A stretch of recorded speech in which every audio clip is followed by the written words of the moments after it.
And we are recording. Nope. Roger was sick, so it's just yours truly, episode 300, December 28th, 5:50 p.m. Eastern Time. Dark as fuck. It's been dark as fuck for a while. And what are the best ways to fight the winter blues?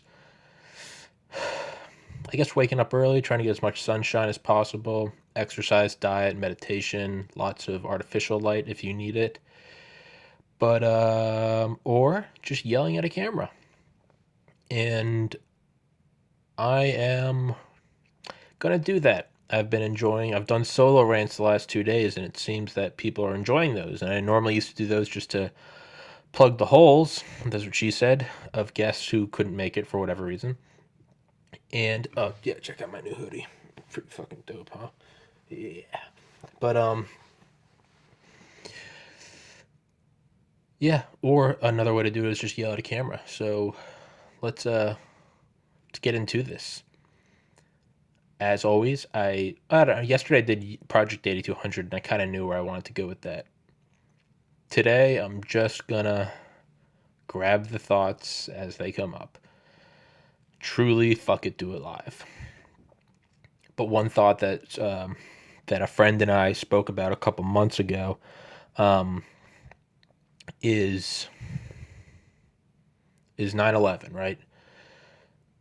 And for this idea, it actually doesn't matter about whether it really was 19 hijackers funded by the Saudis, led by Mohammed Atta, whether this was a U.S. government inside job, whether this was China or the Soviet Union, or whether it really was 19 hijackers, but the CIA knew about it and they let them through the defense net so that we could use this to go to the Middle East, whatever it was. Just whatever it was. It doesn't, for this idea, it actually doesn't matter what it was. I mean, it always will matter. You know, if your government can do that to you, what won't they do? If 19 guys with box cutters can do that, what the fuck else can happen? But for the scope of this, it doesn't really matter. So what we can look at is what did happen. We went to Afghanistan. We didn't hit bin Laden at Tora Bora, and then obviously we went to Iraq, and who knows what. I'm young enough and old enough to remember the mobile WMD factories that they said. I mean, a mobile WMD factory, like what the fuck? But regardless, and this is one thing I always try to think about, is like realpolitik, right? POLITIK. It is, or even you could say Buddhism, sober examination of what is in front of you. Like Terrence McKenna, like don't, we define things as this is my body, this is a desk, it is night, it is winter, Christmas was 3 days ago. Those are all things that we overlay our human concocted and I guess verbally spoken, manifested illusions of. It is December. Today is the 28th. But that the universe doesn't give a fuck. Like if you just came up on Earth, just some alien species looking at us, there's no comprehension of. I mean, they might have their own calendar, but just imagine like just a camera feed of Earth from like the same distance as the moon.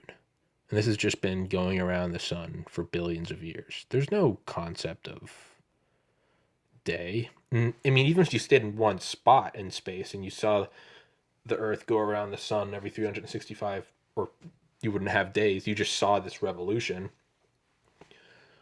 What if you didn't even see it from a stationary spot and you see it going around? What if you were just in like geosynchronous orbit with the Earth?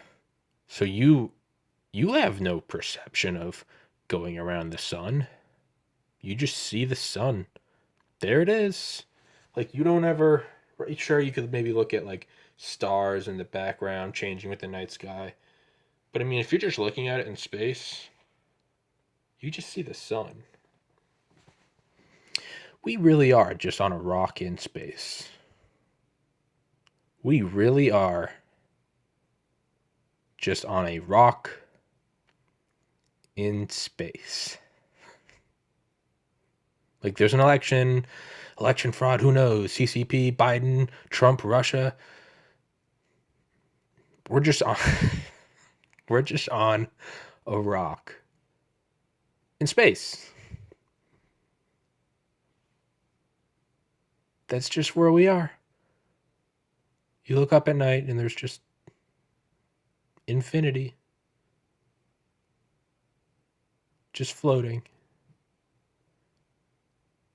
And, sun rises, sun sets. Oh, it's a beautiful day. Oh, look at the stars tonight, but partly cloudy. Look at the moon. Did you see the moon last night? Woo! We're standing at the bottom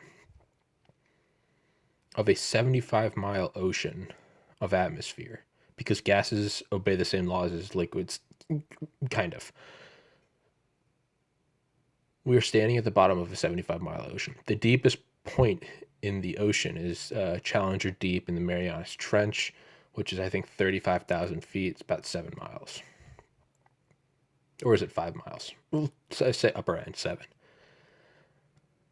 We are standing at the bottom of an ocean about 10 times deeper than that. Not just the bottom, the ocean floor. Ground is ocean floor. We're just walking along an ocean floor. Fish have gills. We have these weird 2 holes in our face. And we're just breathing in this ocean, ripping out the oxygen, going into our lungs, into our alveoli, going down the alveoli, going down our that's kind of weird, the alveoli. We're using this to extract oxygen from the air at the bottom of this ocean. And then wasn't James Cameron's sub the Alvin? No, I think that was the one that discovered Titanic. Whatever. We're just at the bottom of this ocean, on the ocean floor, just walking around. Like, what is reality?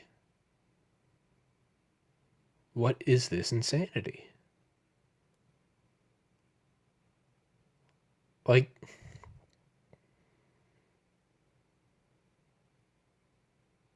it just is. It just is. It's right now. It is. It's not. It is. You can feel it. Just get still. What is this thing? And it's here right now.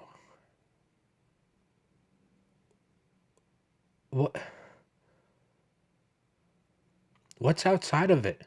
What was before the Big Bang? The universe is expanding. Into what? Where was I before birth? Where are my grandma and grandpa and dog and brother and uncle? 2 guys from high school I know that have passed away. Where are they? What the fuck is going on?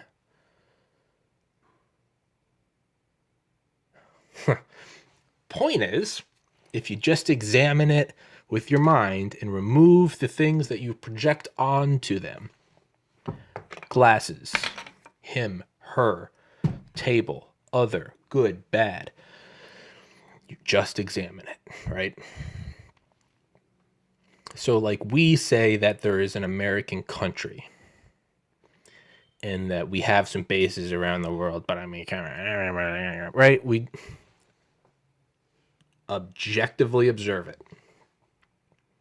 We have bases around the world. We have an empire. We have CIA stations. We have embassies. I mean, the embassy in Iraq, I mean, that is like a little sovereign nation. It's like a little Vatican. Armed to the fucking gills. We have bases around the world. We are an empire. And I don't say that, here's the twist, is I don't say that as an edgy, like, we are the biggest empire that's ever, it's the biggest, it's a bigger terrorist organization than Al-Qaeda. America. No, I don't give a fuck. As a matter of fact, I do give a fuck. And I think it's fantastic. I think it's fantastic. I think we should have more. How many do we have? 800? I think we should be pushing around, I don't know, 2,500. And I think we should be adding 100 every year. That's what. We think it's bad China's making bases in the South China Sea, fabricating islands. Well, they did off Dubai with the Palm Jumeirah, the Palm Jebel Ali, and the World Islands. I think we should be doing the same. Fuck that. We should be. I don't give a shit. Start. We need an island chain off of Hawaii. Hawaii should be. We should be building shit off Hawaii. We should be changing that image from space. That's what we need. Quintuple the size of Hawaii. Put something in between, well, I don't know, you get really high up north. Put something between Alaska and Russia. We should be putting them everywhere. Put one in the middle of the Atlantic. Build an island in the middle of the Atlantic. I mean, really, like, let's do it. We put ice bases in Greenland during the Cold War. I can never remember the names of those. But we had nuclear reactor-driven ice bases with nuclear missiles. Like, what the fuck? We've obviously gone to it ad nauseum. Antarctica Operation High Jump with the beautiful Bethany Rolando. That was like 10, 15 episodes ago. We went into Antarctica, Admiral Byrd, Operation High Jump 2, Deep Freeze. Yeah, we should be, yeah, absolutely. We need bigger aircraft carriers. Yeah, I don't give a, okay, so point being, but we have these bases all over the world. We are an empire. And power will always, nature abhors a vacuum, power will always fill the void. I think that we are the least evil power that can do it. No power is going to be good. Power always corrupts. Absolute power corrupts absolutely. That being said, I think we're the least evil. I think we do a lot of horrible shit. MK Ultra, Tuskegee, Dresden, Hiroshima, Nagasaki, Mile. I mean, we do a lot of bad shit. And we always have. Agent Orange. We do bad shit. But I legitimately do believe maybe the brainwashing has worked. Maybe the Kool-Aid has tasted great. But I think we're the least evil power that could occupy that vacuum. But we're just filling. So what is it, right? We can call it bases. No, that's not our country. We have a base there, right? Isn't there? Right? There's a tunnel in Norway, where we have like 500 Humvees and like I don't know, like 20 Abrams tanks, somewhere in there. I don't have a Jamie to look that up. Jamie, look that up. Okay, but I'm pretty sure Norway. I think it is. Right. I think that's the plot of the new Call of Duty game, and it's Operation Greenlight. But there are actually things called Greenlight teams, and it's where individual like spec ops teams would go in with like a 1 kiloton nuke or something, and they'd strap it to their chest and they'd go plant it and activate it. Billy Waugh. Billy Waugh is an older Dale Comstock. He's just this fucking renaissance man of special forces. He's in his 90s now. But he fought in the Korean War and even went and served in Iraq. Like, yeah. And not just anything, like CIA Tip of the Spear Special Activities Division. He was with them since the beginning, like OG.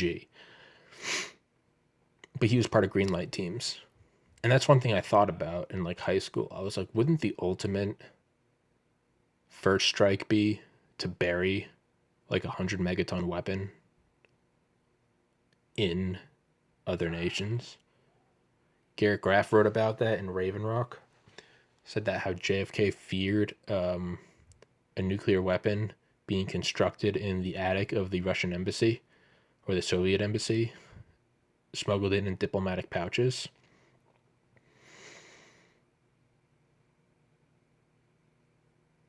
Yeah. But anyway, bases around the world. So we can call it embassies. We can call it partnerships with Germany or Britain or whatever. But what it really is are little islands of America throughout the world. It's an empire. That's what it is. That is the objective. Look at it. What is it? It's our military forces with our communications and our intel hubs. Where are they? They're around the world. Those are forward operating bases. That's what they are. So let's observe objectively the Middle East, Afghanistan and Iraq. Doesn't matter what was, it does, but not for this conversation. Like I said earlier, it doesn't matter who was behind 9/11. Was it genuine? Was it government? Was it government letting in a genuine attack? Whatever. What is did we go to Iraq for WMDs? Was it simply the military industrial complex trying to boost their sales? Were we going in there seizing all the oil? Was it, again, those are all, it's kind of like what George Carlin said. You keep the left and the right fighting and worried. You keep the left and the right aspects of the middle class bickering with each other and fearing, and have them both fearing the lower class. So the middle class, left and right, middle left, middle right, you have them going at each other, both pushing back down on the lower. Meanwhile, the upper runs away with all the fucking money. That, like, so it almost seems like that's like, why are they there? Is it there for WMDs? Did they just not want to look incompetent? They couldn't find any, so we occupied there? Were we really trying to get oil? Were we just trying to kill Saddam? Were we whatever? What is the objective? It might be outside of that. Keep everyone bickering about why they're there, but let everyone accept that we are there. And that's what I've been trying to get at for 17 minutes. Is that's why we are there. Yeah, it's 17 minutes for anyone that just checked the little timer. Bitch. Doesn't matter, where the cops come to your house. Are they there because there was a breaking and entering reported? Are they there because someone in the house called? Is it there because one of the neighbors called? Did they get a warrant? Are they lying about a warrant? What's the objective reality? They're here in your house. They are there with weapons in your house, with the ability to call for a backup. So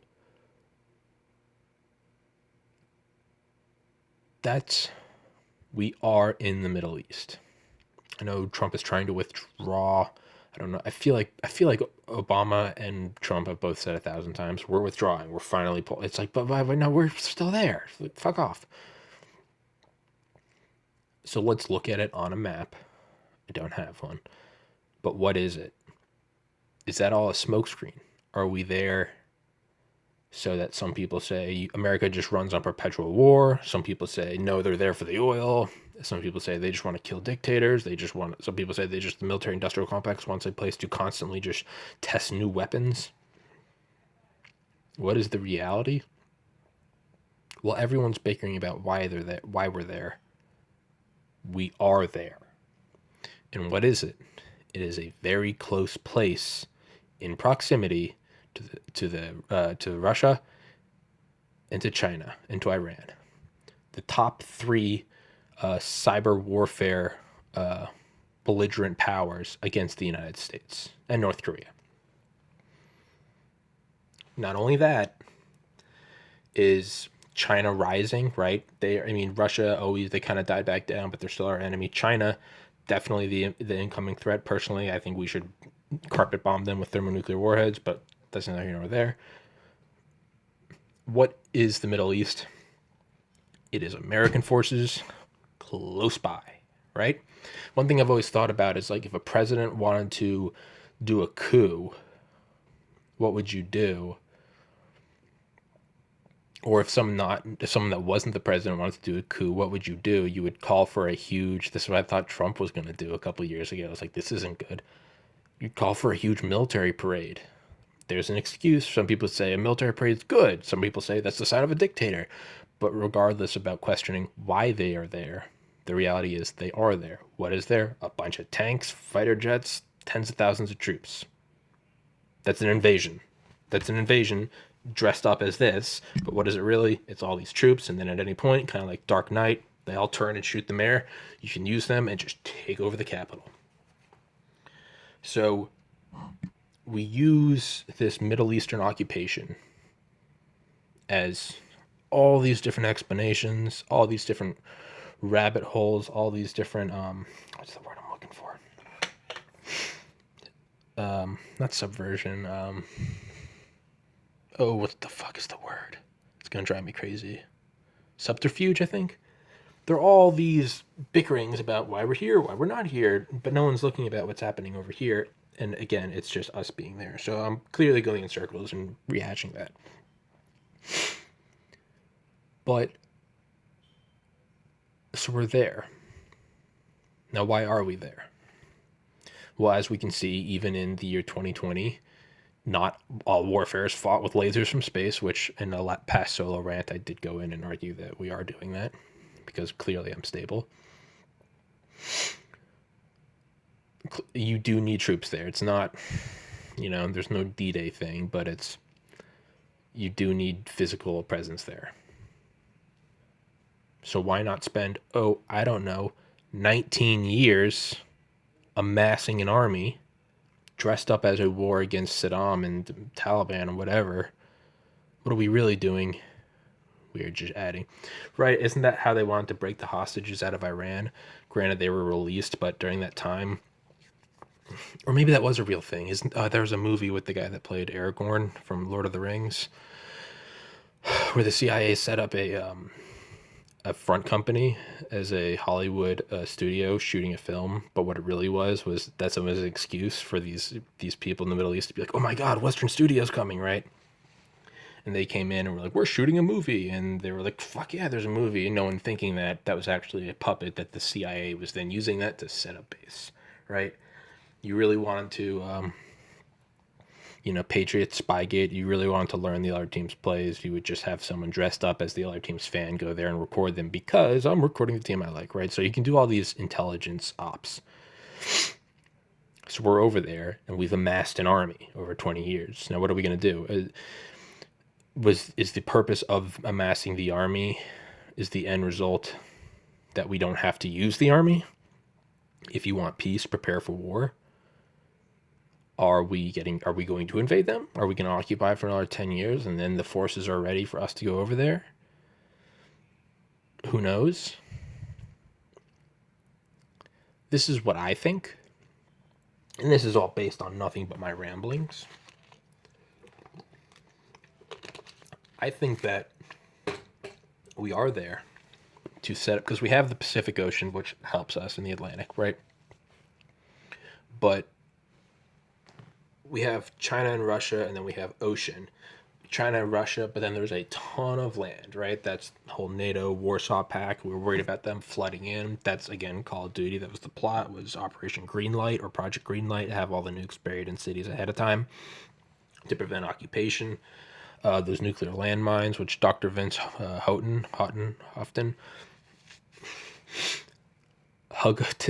talks about in his book Nuking the Moon. Those weird nukes that the British built, these like underground nuclear landmines that were kept above freezing temperature by putting in a bunch of chickens that walked around and ate and shit and reproduced, but their body heat kept it in a constant like semi-thaw. Why is it that when people get older, they sneeze so loudly? My mom and dad, I swear to God, it sounds like they're screaming at a football game. Love them to death. So is it that we're putting up this barricade so we don't have to worry about some European just flooding of Russia and China, which they may already be doing, or that might just be the powers that be at large, Kalergi Plan, Kalergi, the idea that you beat democratic beat democratic nations and the West, including all of like Europe, by playing at their own game. You flood them with third world immigrants. They go and they drain the welfare state, or they set up a welfare state and then they drain the resources, take it away from their ability to put it into military. And then not only that, each one goes over there. They each have 10 kids, which they do. It doesn't matter because government's picking up the bill.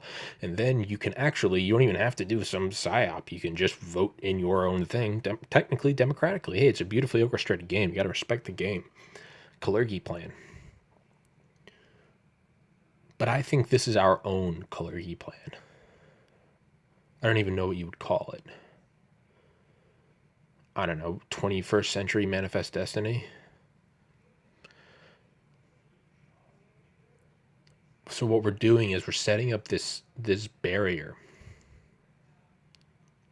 to keep the Soviets and the Chinese expanding. Right? We kind of let them maybe fuck with India. But not only that, and this is one thing I've been thinking about a lot lately.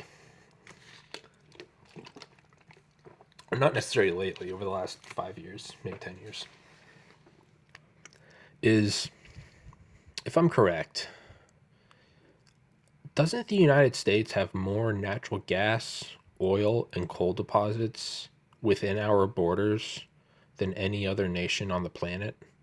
And I know that sounds insane. Let's actually look that up. I don't want to be fake news. Please bear with me while I take a second to look shit up. U.S. oil reserves.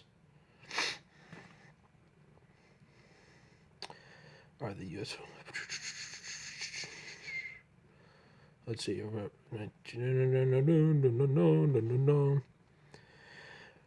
Proven oil reserves in the United States. The Strategic Petroleum Reserve.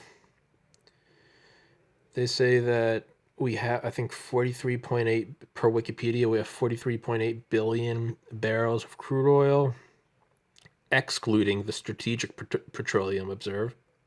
Jesus Christ. I'm on oil reserves in the United States on Wikipedia. Proven oil reserves in the United States were 43.8 billion barrels of crude oil as of the end of 2018, excluding the Strategic Petroleum Reserve. Open link in your tab. The 2018 reserves represent the largest U.S. proven reserve since 1972. The Energy Information Administration, I didn't know we had that, estimates U.S. undiscovered, technically recoverable oil resources to be an additional 198 billion barrels. Strategic Petroleum Reserve. The Strategic Petroleum Reserve is a supply of petroleum held by the United States Department of Energy for emergency fuel. It is the largest emergency supply in the world, and its underground tanks in Louisiana and Texas have a capacity for 797 million barrels. The United States started the petroleum reserve in 1975 after oil supplies were interrupted by the 1973-74 oil embargo to mitigate future supply disruptions.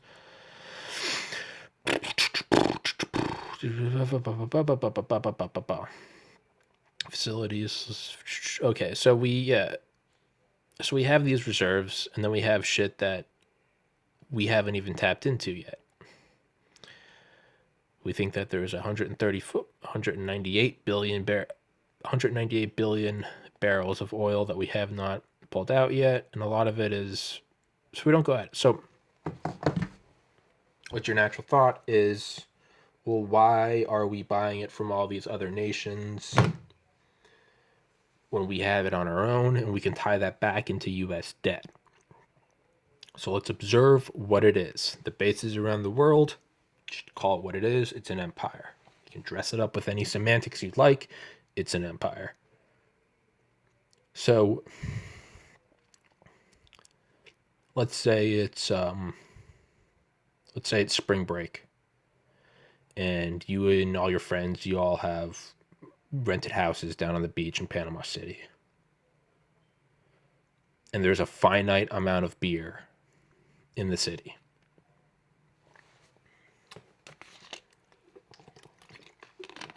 Let's just, for whatever reason, let's say there's quarantine. Everyone went and bought everything out of the stores and everything, right? So let's just say stores aren't a thing. Let's call it like a say there's just a strip of houses, right? Just, I don't know, 20 mansions, bunch of frat boys down there, right? Other houses are saying that, and everyone's got just hundreds of cases of beer, thousands of individual cans, kegs, liquor, whatever. Our house is the American house. Other houses are all over the world. Some notable ones are the Saudi house, the United Arab Emirates house, the Qatar house, and the Iraq, the Afghanistan. And they obviously have tons of beer. You might even argue that they have more beer than us. But the reality is every house has enough beer for themselves. It's it's you and 10 friends at your house, and you guys have a fucking 5,000 beers in the basement. The Saudi house has 20,000. What you're going to do, and you're in quarantine. Don't question about going back to school, or those parameters don't matter. You're in quarantine, and we're here, whatever, indefinitely. We're in a simulation. One day, the beer will run out. And when the beer runs out, and you go through withdrawals and die, literally, other houses are going to jack their prices up. Right now they're having big parties, and like a frat party, you can go buy a wristband for $20 and it's unlimited drinking, whatever. Maybe we just say they're selling it for a nickel a beer, whatever. Maybe $1 a beer, right? Maybe it's a real ripoff. Maybe it's $5 a beer. Okay, this image is coming together in my head. You go and you buy that beer. And the beer prices back home, oil prices, they fluctuate up and down. I remember when it was back at $5 a gallon, and but this president's good because it's down a buck now, whatever. You go and you buy theirs, and you buy it all the time. And you're their biggest fucking buyer.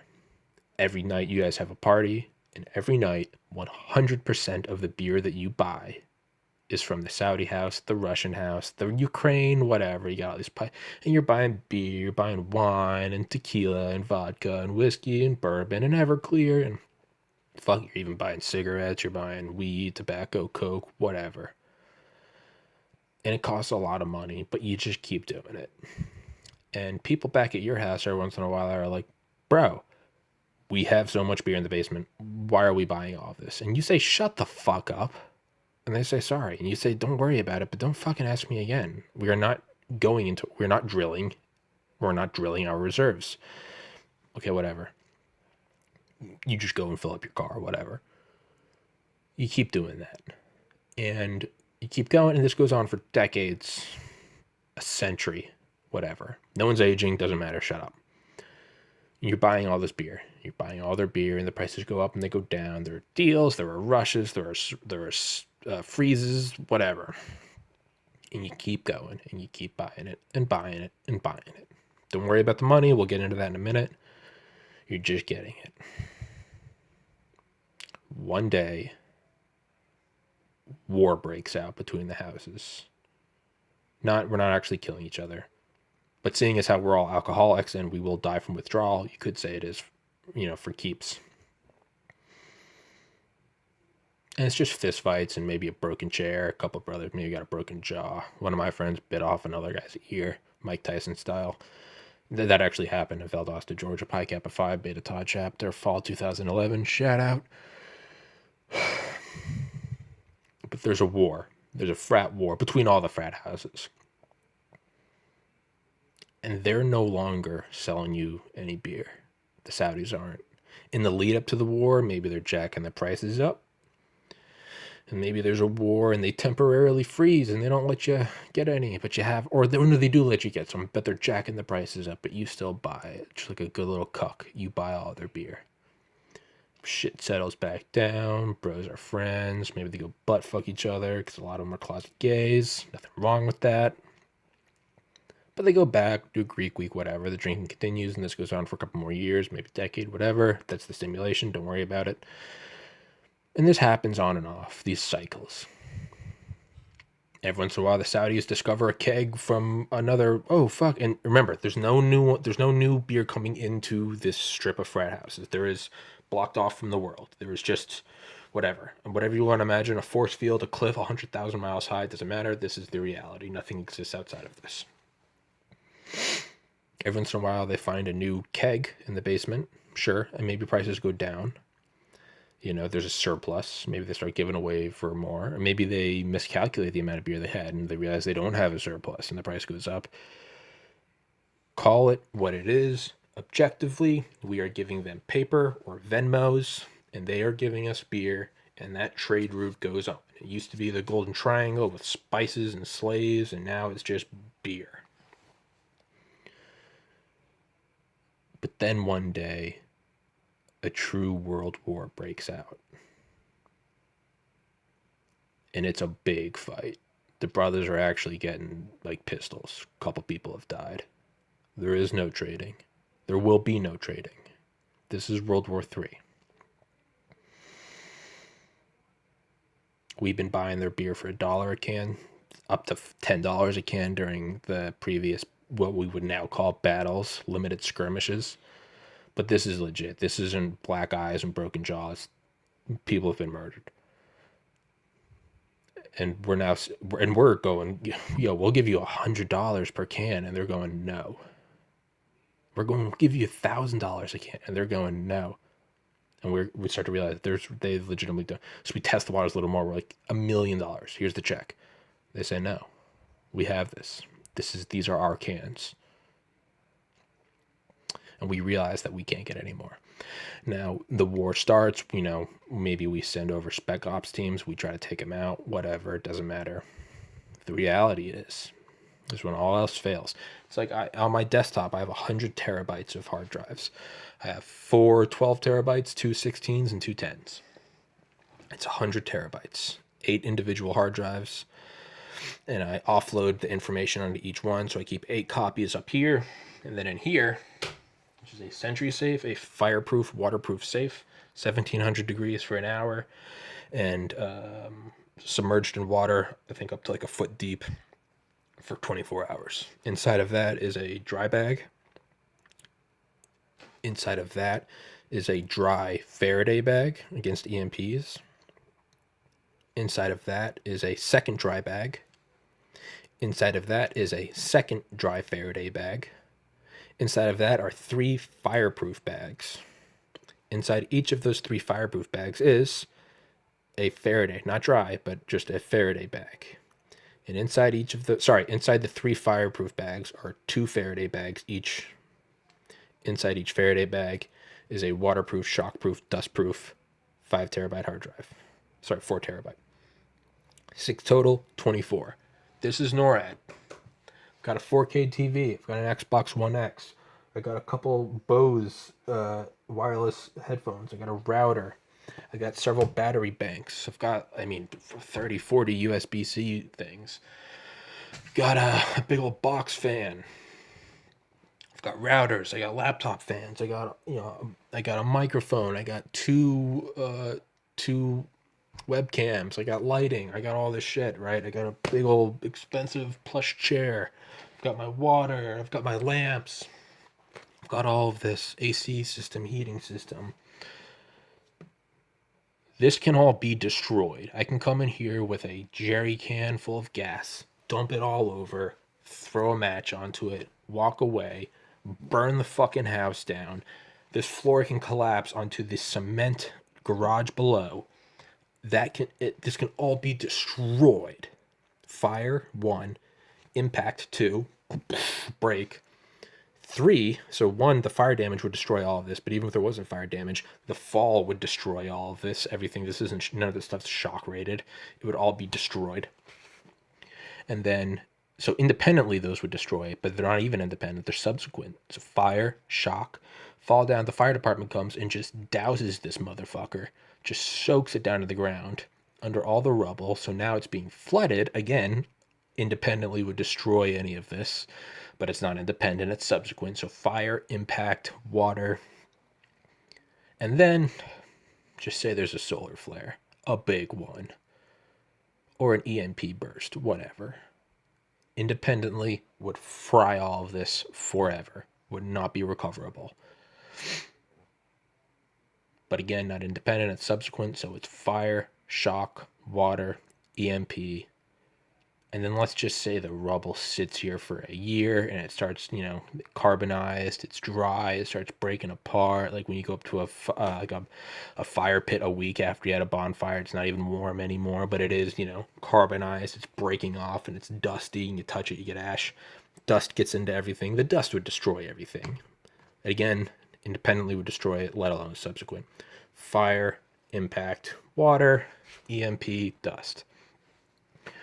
All of this shit can be destroyed. A lot of money. About 5K worth of shit up here. All destroyed. NORAD vault survives, and that's the purpose of it. I have to go urinate. Not even sorry, but we'll get back to the beer analogy in a second. Just fucking hang tight. Don't you go anywhere. I will strike you.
Okay. So this is the thing that I can have all this nice shit up here, right? It's all fun. I don't need to shield it, like the NORAD thing's a bitch. I only take that out once a week to unwrap it all. It's like a 30-minute process. Upload it all. It's like an hour because you got to upload the week of podcasts. Normally about 100, 150 gigs each. Then you put it all back in, right? What's the benefit of all this stuff? Is it's exposed, but it's also I can just sit down and use it. I don't have to wrap the microphone in 19 layers of water and EMP and dust and fire shielding. Same with the TV, the router. I don't need to unplug anything. It's all so I can just sit down and use it. So there's that benefit. And then you got this, right? You got your spending money, you got your fun investment money, new startup, Vegas. Then you've got your blue chips and your gold bars and whatever. You've got your just on time perishables. And then you've got your powdered foods, right? You've got your 100-pound bag of rice.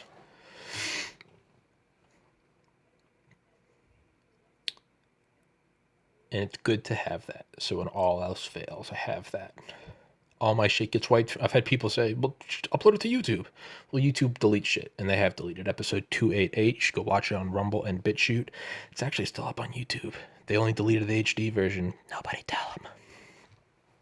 Goes to show what they don't like. That episode was Cross the Rubicon. But let's not go down that hole. Because like your mom, it's been beaten to death. Got him. It's this backup. Frat house world wars on the beach in Panama City. They're not selling the beer. We wrote the $10 million check. They're not selling it. Okay, so shit's real. And let's just say there's somehow mutually assured destruction, so we can't even go invade. Fuck, we really are. It's button up. Button up your borders. Like my boy Smedley Butler said in 1933. Pull back all U.S. forces. He was like George Washington reincarnate. Pull back all U.S. forces, defend your borders, defend your homes, and defend the Bill of Rights, and that's it. And that's what we have to do, right? So we're there. There's no one can get any beer. We can only rely on our beer. And this is a world war. This isn't a skirmish. For all intents and purposes, we assume that this world war ends in thermonuclear mutually assured destruction, which escalates for some frat houses on the beach, but whatever. Let's just say we've each got a kiloton nuke. So for the rest of our lives, we can only use what is in our basement. Well, today's your lucky fucking day, because we have not touched our beer since we discovered it, or since we bought it, whatever. For the analogy, oil discovered beer. How much do we have? We have 100,000 cans of beer. 100,000 cans. There's 10 of us here. We each get 10,000 cans. You have a beer every 2 hours to keep withdrawals at bay. That's 10 a day. You get 1,000 days. That's 10 a day, 1,000 days, 10,000. Right? Man, so you're gonna die eventually. We'll call it 100 million instead of 100,000. You each get 10 million beers. So you get 1,000,000 days of a beer every 2 hours. Whatever. You can get hammered every fucking day for the rest of your life, 80 years, and you're not gonna run out of beer. Wow, that was all worth it. And that is what I believe is why we don't absolutely rape our own land of coal and oil. We do a little bit, Arctic maybe, but we don't touch the stuff here. Now, why do you not touch the stuff here? One, you have it, but two, if you did have to go get it from somewhere else, the oil from somewhere else, once you take out the guy, who's to say that he's just going to say, you got me? No, he's going to pull Saddam and he's going to rig his own oil wells. I can't have it. No one can. Fuck out of here. And what are you going to do? You're going to go, so you can't just go get the oil with your oil trucks. It's now a military operation. You have to set up a border, right? Black Hawk Down. You send in Delta to that house, but then you've got the Rangers at the 4 blocks around it, right?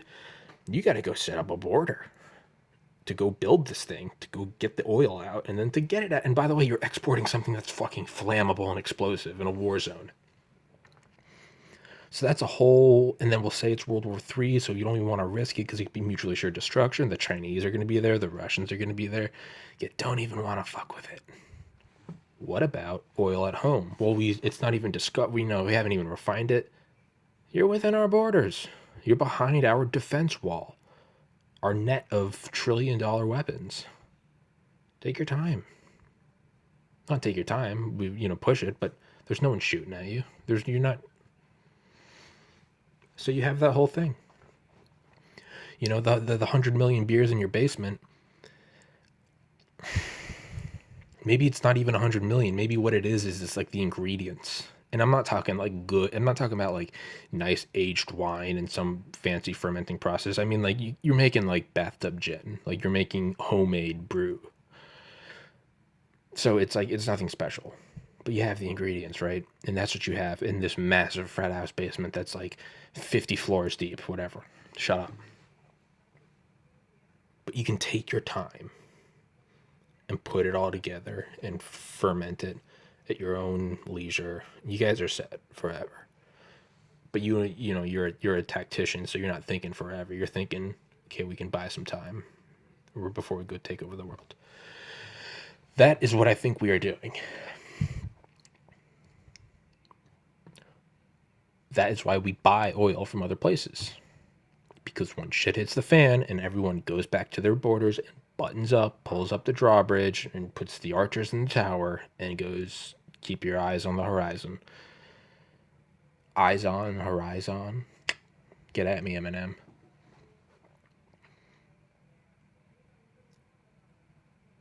That is what you're going to be doing. Is you got to save your own thing. So even though we're a hyper wealthy nation, we've got all this shit, why are we paying, and furthermore, why are we buying it from these fucking terrorists? It's because you're playing a much longer game. Terrorists suck, sure, we're funding them, we're funding their badass fucking architecture in Dubai. United Arab Emirates, Palm Jebel Ali. No, not United Arab Emirates, the what's that Dubai hotel? the Burj, not the big tower. That's the Burj Khalifa, which was originally in the Burj Dubai. The Burj Al Arab, the 7-star hotel. Yes, 7. Palm Jebel Ali, Palm Jumeirah, Palm World, Marina One Tower, the Jeddah Kingdom Tower in Jeddah, Saudi Arabia. Back in Dubai, the Dubai Creek Tower. All this shit, right? Not important. They've got their gold-plated Rolls Royces. Let them have it.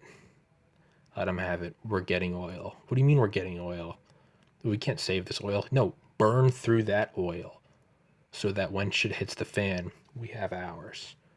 When you stockpile dry food and water and some kerosene, yeah, it would be cheaper to eat it. Go to the Food Line or the Walmart or whatever the fuck you got. Go get your food while you can. Just in time delivery. Go get the luxury of freshly sliced ham. Whatever. Just go get it. Because by using that now, you are not using your reserves. Right? It's like when you're playing like a survival like mode in a game and you're doing like waves of enemies. And if you have one bullet less than full ammo, so let's say like 180, you can have 180 rounds for an MP5. And the way the game's coded is if you have one bullet left, if you walk over a gun on like a dead soldier, you get the little animation and you pick it up. But then that gun disappears from the map. And you've only gotten one bullet out of it. So what you want to do is you use whatever you have until it's empty, and then you run and you get one of those bodies and you pick up the guns. You don't just want to run around picking it all up. It's a waste. So what you do is you try to empty your clip to a reasonable amount. If a new wave is starting and you only have 3 rounds left, that's going to kill you. So, go empty that and then go pick up a new clip. But you leave those tactically. Don't pick them up. Don't touch them. Tactically leave them. Why? So that when you're at like wave 30 and it's you and a juggernaut and a fucking helicopter above you, a little bird firing miniguns at you, and you've lost your armor and you've lost your self-revive and you're just going along and you're trying to dodge claymores and dogs and shit, and you're just taking pot shots at the juggernaut and then running and ducking and running and ducking. The last thing you want to be going is, I don't have any fucking ammo. You want to be running around and picking up a shotgun, an Uzi, whatever, anything, because that's what you're preparing for is desperation. The reason why it doesn't make sense when the game's going well and it's you and a buddy and you've got a Delta team and a couple grenade sentries and you're like, yeah, we're fucking calling in these Predator missiles. Like, we're fine. I've got self-revive. I've got full ammo. I've got armor. Why do I give a shit? Well, you're not. You've got full flashbangs, C4 claymores. You're not preparing for that. You're not in the right mindset. You have to be in the mindset of scarcity. Prepare for peace, prepare for war. You have to be in that mindset of hold on to this, right? Bro, why are we waiting to buy beer from the Saudi house? We're having a party now. Just go fucking buy it. I don't want to walk there. It's fucking 200 yards, dude. We've been on the beach all day. I'm sunburned. I'm tired. Just go buy it. But we have it right here. Just go buy it. You get it and you come back, because eventually one day it's not going to be a party. It's going to be delirium tremens. It's going to be alcohol withdrawal. It will truly be a matter of life and death. Then you got that 100 million beers in the basement. You're set. You're okay, right? It's like the lesson learned in the movie Black Hawk Down, right? The Gothic Serpent. Just leave the NVGs, leave your night vision goggles, leave your water canteen. We'll be right back. No. Prepare for brutal desperation, and you'll be okay. Relatively. So, is that what we're doing? Yes, I think it is. What is that based on? Nothing. Fuck off. So, let's take this one step further. There's this big house selling all the beer, the Saudis. Everyone else knows that. And guess what? You're not the only one with this brilliant plan of let's not touch our oil reserves. The Soviets and the Chinese do too. They're not stupid.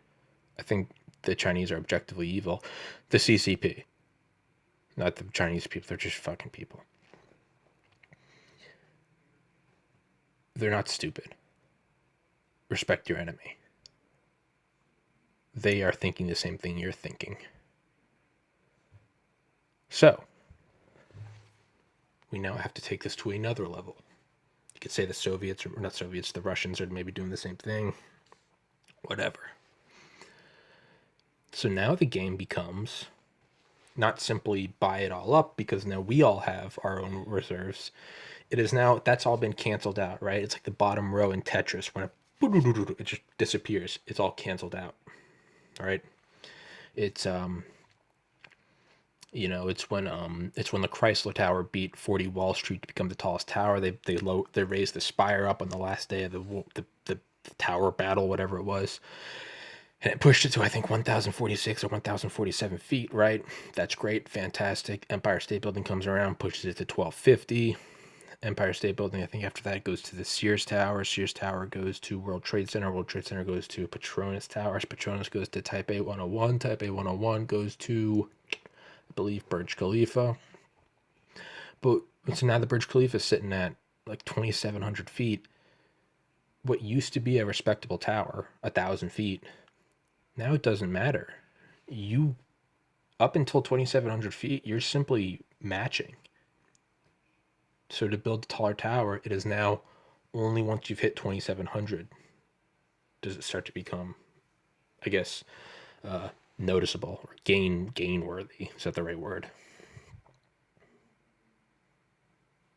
Right? If you get sacked 50 yards behind doing some NFL Blitz 2000 scramble, and then the next play you throw for 49 yards, I mean, that's great, but you still need another yard before it's actually like quote unquote profit, forward gain. Is that it? Forward momentum, forward progress. So it all gets canceled out. A 2,700 foot tall tower is still impressive, but if you're going to be the winner, and in a game of life and death, towers not so much, but whatever, you have to be able to push past that. So now the Soviets, the United States, and the Chinese we're doing the same thing. We're pushing our reserves to the limit. No one's letting anyone know what their reserves are, right? But we got to assume they got what we have. They have 100 million beers as well.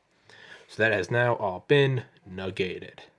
It's like mutually assured destruction, nuclear weapons. What's the next step? Become MIRVs, and then nuclear subs, and then Operation Greenlight, and then defense weapons, SDI, treaty, SALT, sabotage, economic warfare, collapse of the Soviet Union, whatever. So it's all been equaled out. It's all been canceled out. So you now have to go one step further.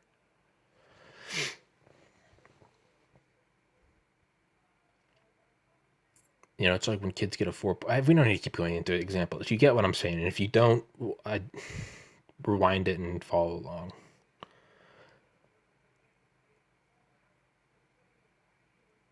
If everyone has one apple and I have 2, what is my lead? It's 1 apple, all right? Okay.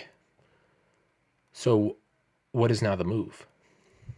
The Chinese, the Russians, North Koreans, the Iranians, they're all going, okay, now we all need to buy out the Saudi house of their beer.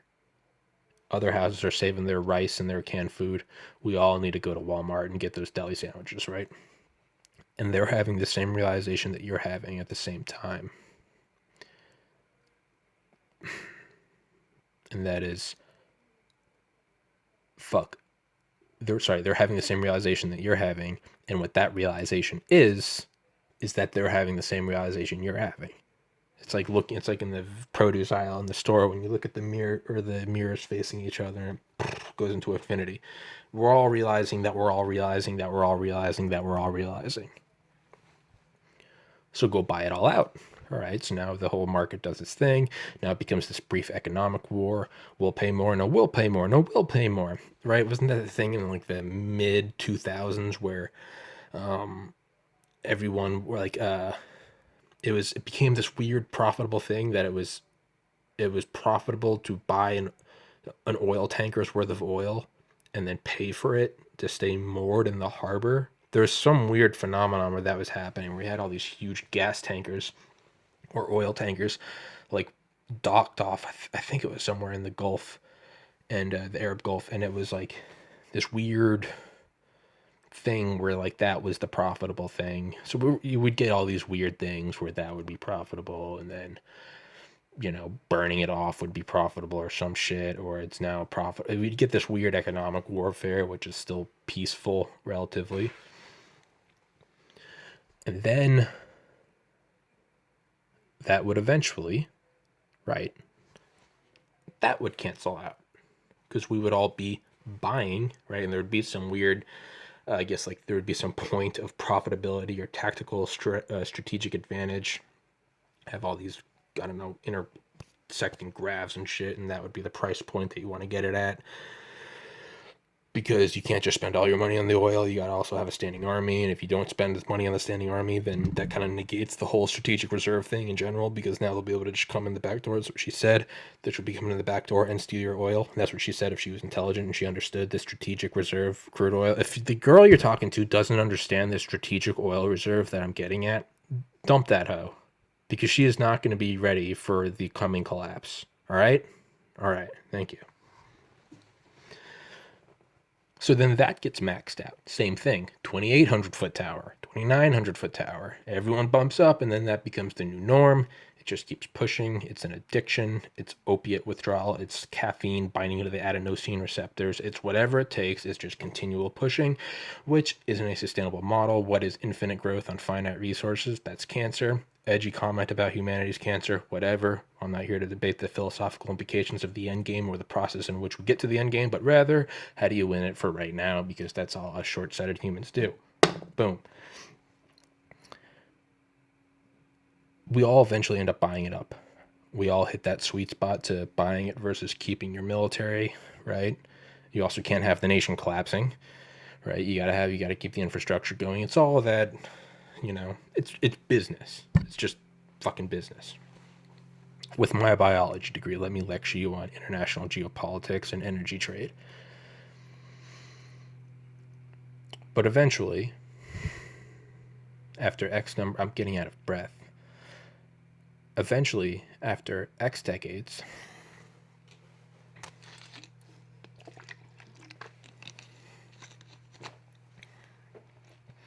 it would become clear that, because then once everyone's buying everything, then you could go one step further. Now we're pushing to a 3,000 foot tower.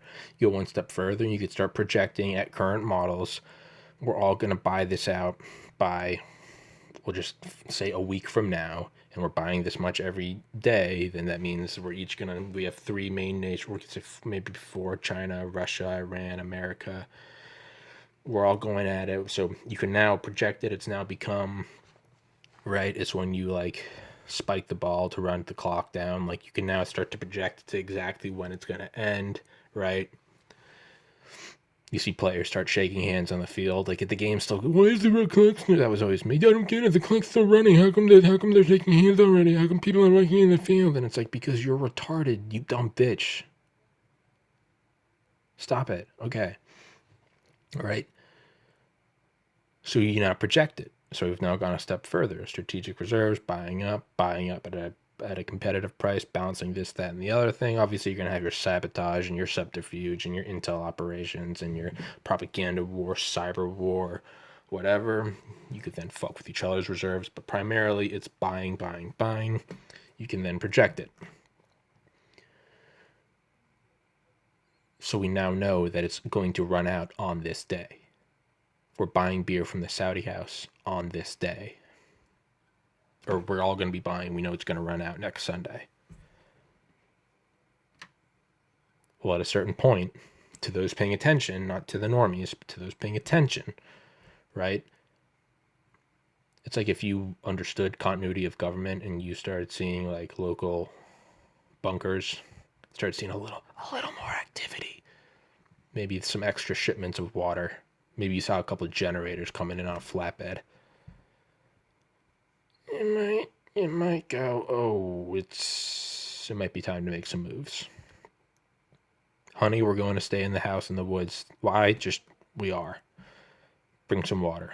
We're going. Bring some ammo. I mean, that's what Curtis LeMay said to his kids. He said, you're not going to get it. You're kind of a dick. You're not going to get any warning from me. I'm not bringing you to the bunker. And furthermore, I'm not going to tell you when I'm going to the bunker because that could serve as information that could be intercepted, loose lips sink ships. I think he said, pay attention, be alert, be aware of your surroundings. Not bad advice. Shout out Curtis LeMay. Bombs away LeMay. But you might start paying a little more attention to those who are paying attention. So to those who are paying attention and they understand this whole energy battle, and this is occurring over decades, they all know that they're going to purchase out Saudi Arabia's supplies at X day, or Iraq, or whatever. And not only that, you could say, well, they're not going to sell us 100% of theirs, so they're probably going to blot out a little bit.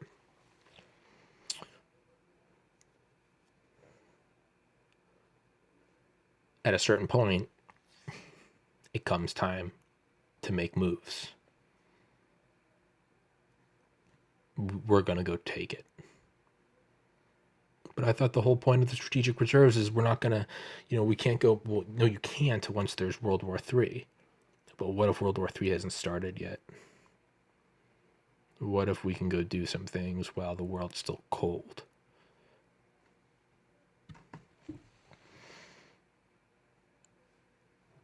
Go blot out the oil and go start burning all of that and using it for you. And so, when they eventually run out, you will have been able to purchase more beer from the Saudi house and thus have a greater strategic reserve. The other nations will have had to have dipped into their reserves early. Same thing as, buying the oil and projecting it out a week. Now we can project it out 5 decades. We know each house has 100 million cans of beer. They're going to run out in 30 years. We're going to run out in 35 years. We have the leverage. We won. Now, what's the point of winning? Doesn't really matter because we all die anyway. But seeing as how that's the game we're playing, and it's the game that we've been playing for millennia, that's what it is. So you go there and you occupy it. Under the guise of an endless war, and it's like when people say Trump or Hillary Clinton or Barack Obama or George Bush are stupid. Bitch, they're in the Oval Office and they're pulling the fucking strings that control the world. They're not stupid. And if they're stupid, you're Terry Schiavo. You're fucking dead.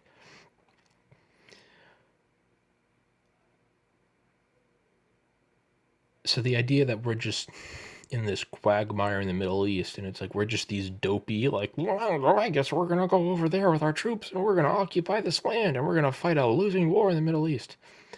I don't buy it. I don't buy it. I don't think Trump is crazy. I think Trump is brilliant.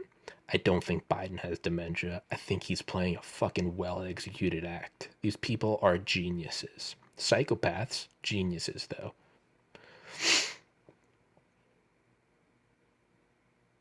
I think that's why we're there. And then not only that, you're there, let everyone bicker about why you're there, but you're there. And then when the oil does run out, and we've purchased all of the beer, and we now send the message back home, now tap into the reserves. Your army is already there. That's an army you've been moving for 20 years to get into that position. World War's now started. You have now moved hundreds of thousands, potentially millions of troops there. Tens of thousands of armored vehicles. You've set up air bases, forward operating bases, communication networks. You've mapped out the land. You've occupied it. You've won over the locals. You're using the locals. Shout out CIA. You're doing all of this. You're there. You're already there.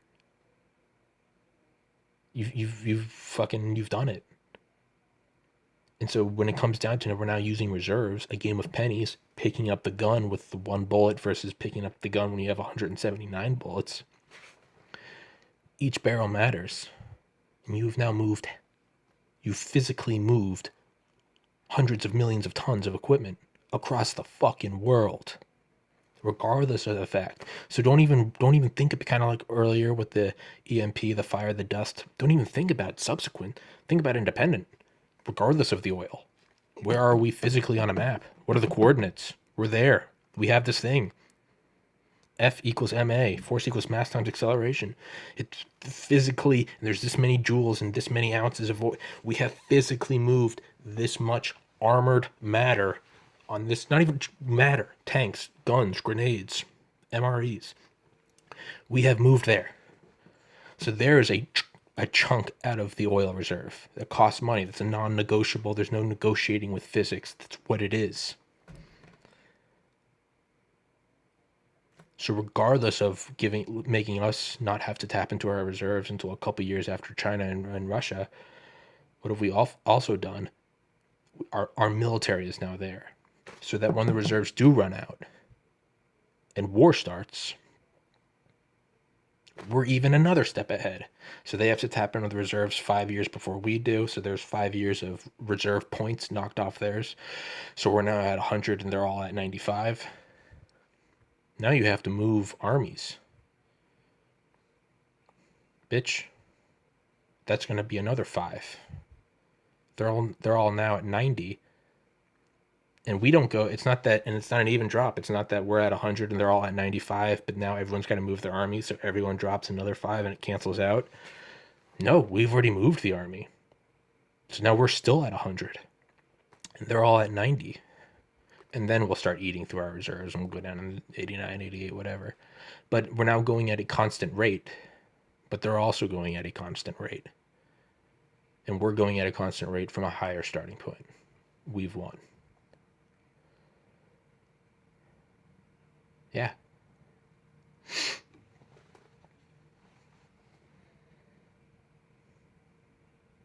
And then furthermore, they can't even move their armies across the Pacific to fight you because now they have to address you coming in from the Middle East. You're now on land already. You've made landfall. I don't know if that's the right term. I have to pee again, but I have a couple more notes to make about this.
So you then have to think about is that not just, you can now replace oil with any term. Water, coal, timber, livestock, grain, rare earth metals, iron, or yeah, different ores. Did I say ore?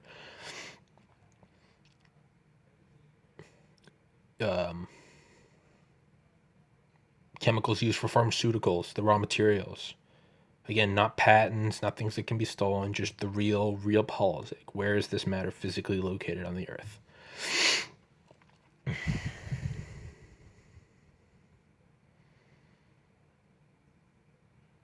And you would have these things, they would all be being carried out at the same time, they would overlap.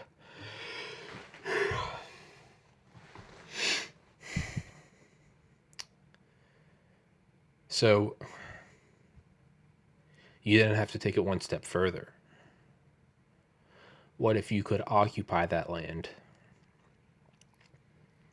and then found another oil source? But you didn't want to occupy that, you would buy it out. And what if you do things like the SR-71 Blackbird, where we needed titanium to build its skin, but we couldn't get it because we didn't have enough titanium reserves? Where was the titanium reserves? Soviet Union. So what did we do? The CIA set up, I think, 10 shell companies, and they used it to purchase the titanium ore, which then we used to create the Blackbird, which spied on it. I used the stones to destroy this. I used the. I mean, the ore. This is a kind of a joke I thought of. Is ore is, right? You could say it's soil, part of the soil. We use the Russian soil to spy on the Russian soil. And in a literal sense, that's what we did. We took their dirt, molded it into a plane, and then flew over to spy on their dirt. I used the ore to spy on the ore. You could set up shell companies to buy the oil from these other nations. And then you might be saying, well, what about synthetic oil? What if we didn't even have to play this whole oil game? We just found out how to synthesize it. Well, ultimately, that game would run to the same limits. If everyone learned how to synthesize it, eventually it would leak out. The Manhattan Project, Carl Fuchs? Was it Fuchs? The Rosenbergs. I mean, information from the Manhattan Project seeped out to Stalin before we even detonated the first nuke, which is insane. So it's going to leak out. So we then argue that everyone knows about the synthetic oil and everyone's waiting, because eventually, once everyone's making synthetic oil, the new gold will become the components or the processes for creating said oil. Again, it would all come down to, you have to get an edge, and what would the edge be? To first play the crude oil reserves, right? The fossil fuels. So this game has these tiers and these like multiple chess moves ahead that you have to plan for, and contingencies and sabotage and betrayal.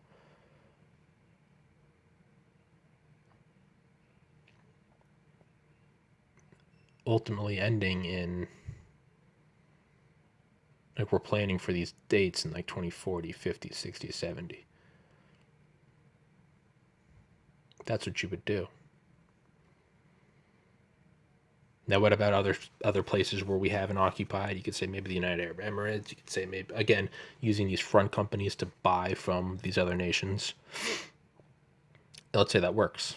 Well, now the limiting factor becomes money. And this could be this actually will be a whole nother episode. But I guess I'll kind of leave it on this. So what would you do with the money? You would buy it from them. Would you only max out your debit card? No, you'd go into credit. How much? I don't know. Maybe $27 trillion worth? Who owns the debt? People we're eventually going to be at war with. How's that saying go? If you owe me $1 million, you're screwed. If you owe me $1 billion, I'm screwed. If you owe me and now I'm adding my own part. If you owe me $1 trillion, you're dead. So all this debt that China owns our debt. Good. I think that our debt is our most beautifully operated weapon, above the A-bomb, above directed energy weapons in space. It's our debt. Our debt. It's like a game of golf. The lower your score, the better. Guess what? Negative 27 trillion. That means we won. You got duped. You gave us $27 trillion worth of shit that we're not paying you back for. Hey, bro, can I have a beer? I'll pay you back. Sure. Can I have two? I'll pay you. Sure. And you just run up a tab for 4 years of college. And eventually he says, all right, I'm going to war with you. My house on the beach is going to your house on the beach. And you say, fuck you. What do you mean, fuck you? You owe me. Well, we're at war anyway. We've clearly all just decided that we are now going to kill each other. So anything short of that doesn't matter. It falls under that umbrella, including not paying back debts. Well, your credit doesn't matter. Credit doesn't matter in World War III. There is no after. The U.S. debt is the most brilliant thing about America. You would use their money to buy their oil. Not only that, it's like Al Capone, right? Running moonshine in 3 counties. and you borrow, what if you borrowed $10 million from Al Capone in the 20s? Or not even, we won't even say Al Capone, we'll just use modern. Let's say I borrowed $1 billion from a cartel in Mexico, the Sinaloas, and I'm not paying it back. Tommy, you're a moron. They're gonna come fuck you up. Oh, that Mexican cartel? Yeah, they're ruthless. They kill people. What'd you use your money on? I hope it was worth it. Actually, it was. I hired Dale and all of his Delta buddies. I got some guys from the 160th SOAR, and I got my buddy AJ, and he's got a whole fucking fleet of Abrams tanks. Well, what? I used your money to build an army to fight your muscle men coming to collect your money. I won. I stole it out of your back pocket. It's over. We're not giving you any more money. Doesn't matter. I now physically own these tanks. Well, you got to go pay back wherever you bought these tanks from. No, I don't, because now I have the tanks. So it doesn't matter. You won. So America and $27 trillion of debt to China? Good. We're not paying that back. Are you fucking kidding me? We're not paying that back. We're never going to pay it back, ever.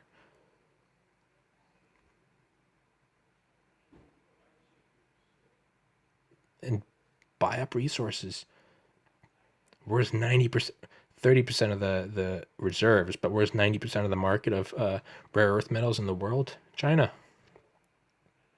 What are we doing here? Buying up iPhones, computers, Xboxes. We now own the rare earth metals, and during a war, you would just turn them in, and you'd extract what you needed from them. It's over. We won.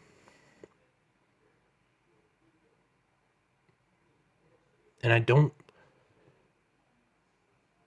but I have to be humble, because if I can come to that realization, there's no way war planners in China and the Soviet Union haven't come up with that conclusion too. So what is the next step? I have no idea. And I guess that's why I'm not in the Pentagon. Because they're naturally, unless they really haven't thought of that, which would either mean A, I'm a genius, which I don't think I know, or B, there's another step after it. But yeah, so it wouldn't just be for oil, it'd be for everything, including buying arms.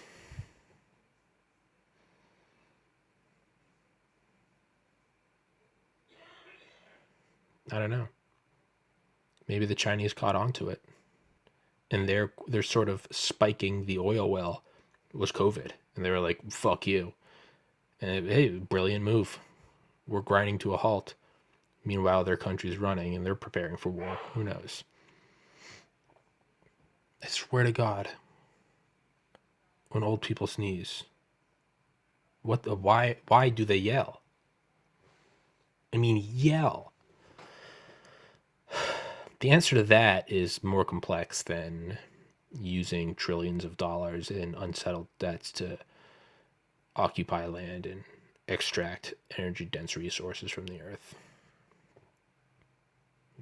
It's got to make you think, though. Is SpaceX really just SpaceX? Is that not a front? Is the next step in the game past monetary battle occupying another planet? So when this one goes to thermonuclear war, whoever wins is whoever has an outpost in another planet. That's their NORAD, their backup hard drive.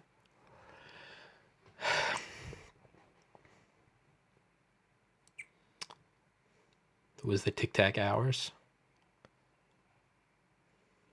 I mean, these things are hidden. I mean, look, Elon Musk is using these rockets to go to Mars, and he said that there's going to be a pressurized version of the Cybertruck that can work on Mars.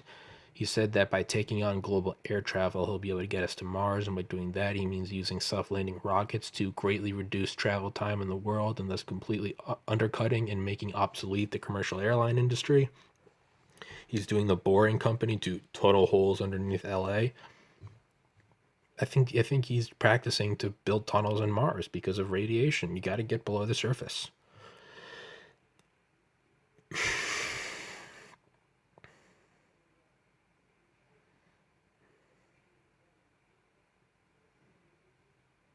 I mean, these things, they're hidden.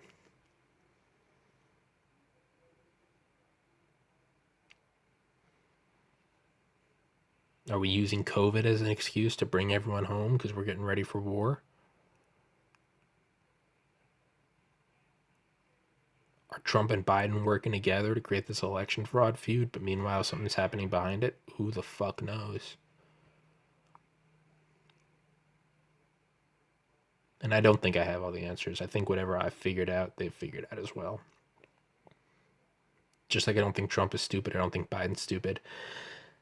I imagine me sitting here saying, "Oh, China, you so stupid. Letting us take $27 trillion of loans." I imagine that I'm the stupid one. That they've figured that out. And that there's a reason why they're allowing that to happen. I mean, look, it's either I figured it out and they didn't, which is terrifying because that means that I'm smart, which is not true because I'm a retard, or it means that I don't have the answer, which is terrifying because it just means it's even more complex. It's the foggy forest of mirrors per Dale Comstock.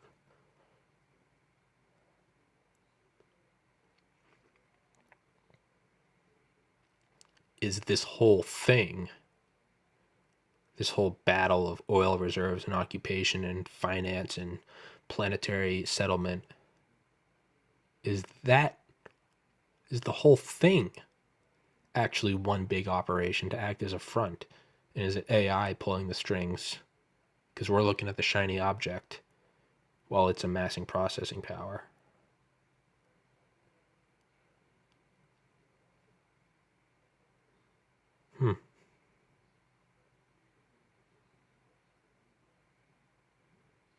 Who knows? That was a fun one. 7:16 p.m. December 7:16 p.m. Eastern Time, December 28th, Monday, 2020.